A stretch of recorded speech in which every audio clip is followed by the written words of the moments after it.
Good evening, ladies and gentlemen. I'm here tonight, as all of us are, to pay tribute to an American icon, an actor, a filmmaker, and truly one of my personal heroes, Mr. Clint Eastwood.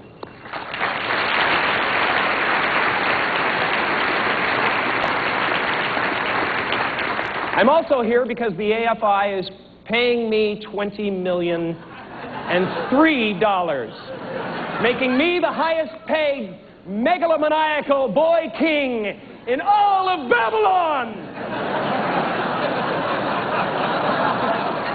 Don't get me wrong, Clint. I wanted to be here. But my quote is my quote.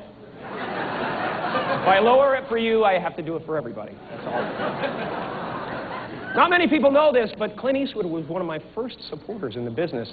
At the time, I was a struggling actor, and I was cast to play the part of a crazed, drug-fiend rock star named Johnny Squares in the Dirty Harry film, The Deadpool. For the audience... Sure, you can applaud for that. All right. For my audition, I was put on tape singing an Alice Cooper song. I went completely nuts, tearing up the office, doing contortions, spitting into the camera. Afterwards, I wondered if I had gone too far. In those days, I still worried about that sort of thing. But when I finally met Clint, he just said to me,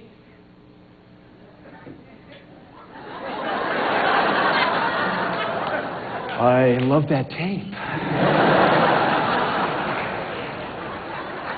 And I show it to all my friends." Naturally, I was elated. I wanted to do the best possible job that I could do for this man. You know, the first day of shooting, I showed up with all these wild ideas. I said, I have a ton of ideas that I want to try out, Mr. Eastwood, if you don't mind. You know, I was expecting a little bit of resistance. But Clint just looked at me, then looked at the producer, David Valdez, and said, "Well, maybe we'll just turn the camera on and let him go."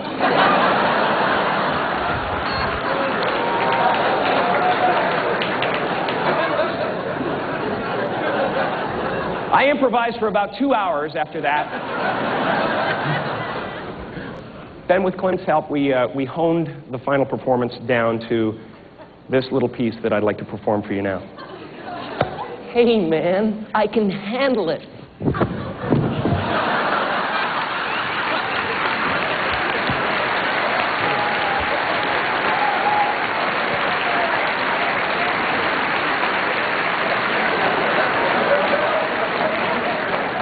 I was a tad over-prepared that day.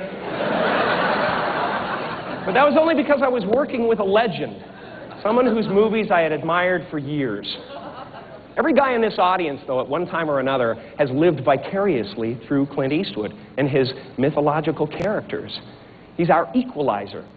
He's the one who could settle the score for us. The man that every man would love to be. When a bully was pursuing you and pushing you around in the schoolyard, you'd think to yourself, wow, there's just no justice. Then you'd see a Clint Eastwood movie, and you'd realize that that bully grows up to become the guy who gets his butt kicked by the man with no name. You know? It's our salvation. I don't know if they meant this. It's just really a theory of mine. But I think the reason why he had no name is so that we could fill in our own. Yo, I ain't here for the money.